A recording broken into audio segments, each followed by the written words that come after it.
Hello, this is Mrs. Brown, and here's part 2 of double distribution. So we're going to get into it with an example. Remember that double distribution is the distributive property. So we're going to be using the distributive property twice in this case.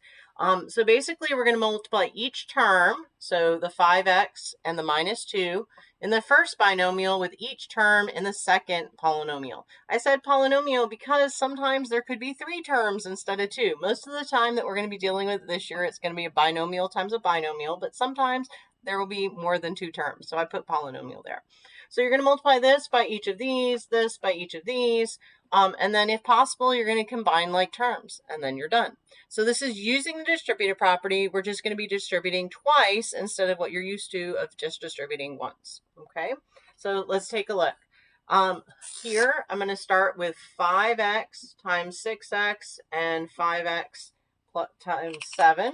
So 5x times 6x. Well, the coefficients we're going to multiply together. So 5 times 3 is 30. And then x times x, that's x to the first times x to the first. So 1 plus 1 is 2, so it's x squared. Okay, 5x times plus 7.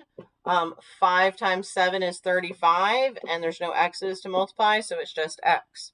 Now, when you're looking at this one, you have to be careful. Remember that a minus 2 is the same as adding a negative 2. So when I distribute, I want to distribute a negative 2 so that I have my signs correct. If I think of it as a negative 2 instead of minus 2, you're less likely to make mistakes with the signs. So negative 2 times 6x and negative 2 times 7. So negative 2 times 6 is negative 12, because a negative times a positive is a negative. So that's negative 12. There's no x with a 2, so it's just x. And then negative 2 times negative 2 times positive 7 is negative 14. And so I've got my negatives right. Basically, both of these were positive beforehand. I'm distributing a negative, so now they're both negative when I go through. Now that I've multiplied through using the distributive property for each of these terms to each of those, I'm now going to combine like terms. So I'm going to add those together. So 35 minus 12. This doesn't combine because it's a squared and this isn't. So 35 minus 12 is going to be a positive 23x minus 14. Now, if you ask your parents about this or somebody else, they might say foil. And you're like, foil? Why are we talking about aluminum foil? Well, it's not actually aluminum foil.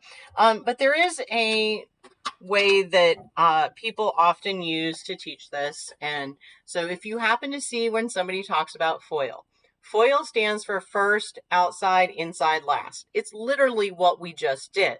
The first term times the first term here, the ones on the outside, so the first term here towards that one, the 2 inside ones, and the 2 last ones in these 2 things. Here's what I'm going to say. I'm not for memorizing another set of rules. You know the distributive property. You can use the distributive property. Thinking about it like double distribution means there's one less thing you have to memorize. Some people find this really useful. For me, it's just something else that I have to remember, and it's much easier just to think of it as distributing twice. The other thing is this has limitations. What would you do if you're using this specific method when you get to this kind of problem? Well, you can't do just first and outside because there's 3 terms instead of 2. So now how do you deal with that? Well, if it's double distribution, you would just do x times this, x times this, x times this. 7 times this, 7 times this, 7 times this. So for me, I think just thinking of it as double distribution is less confusing. You have less to memorize, and it's more flexible when you start getting different problems. Now, you could have a theoretically trinomial times a trinomial, and then you would have triple distribution. But for the most part, it's going to be a binomial times something. And just thinking of it, use the distributive property means it's a little bit simpler to handle. So you can use FOIL, and if you ask for help from an adult, there's a good chance they're going to talk to you about FOIL. But for me, I think it's much easier just to think of it as the distributive property. We're just using it twice. Okay? So let's look at another example. Okay. So let's say I have x minus 3 times 2x minus 7. Okay. Again, if I'm thinking of this as the distributive property, I'm going to distribute the x to each of these terms in the other parentheses, and I'm going to distribute the minus 3 to each of these terms in the other parentheses. So again, I'm just going to start by doing x times 2x and x times minus 7, and then I'm going to follow that up with the minus 3 times 2x and the minus 3 times the minus 7. Again, thinking of this as plus and negative instead of just a straight minus. Subtracting 3 is the same as adding negative 3. You're less likely to mess up the signs when you're multiplying. Okay, so x times 2x is, well, 1 times 2 for the coefficients, and then x times x is x squared. X times minus 7 is minus 7x. Minus 3 times 2x, remember I just multiplied the coefficient just like normal. So negative 3 times 2 is negative 6, and then there's an x. And negative 3 times negative 7 is positive 21, because a negative times a negative is a positive. Now I'm going to combine like terms. The two x terms, x to the first terms can go together. Remember, I can't combine it with x squared, so it's just going to stay as 2x squared. I can do minus 7x minus 6x, so it's getting more in depth there. So it's negative 13x plus 2. Again, double distribution. I'm using the distributive property twice and then combining together what I can combine together. Okay. One more example.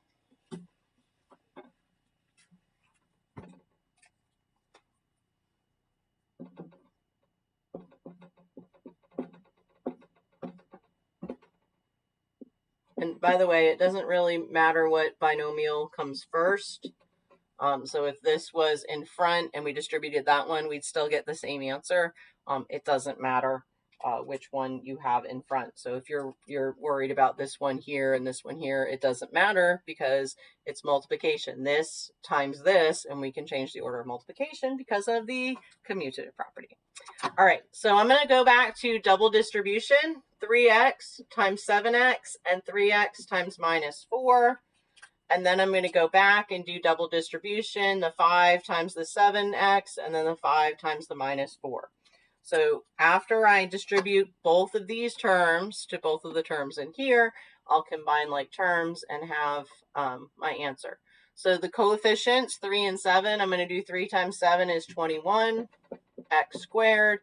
3x times minus 4, 3 times 4 is 12, so it's minus 12x because that one's negative and that's positive.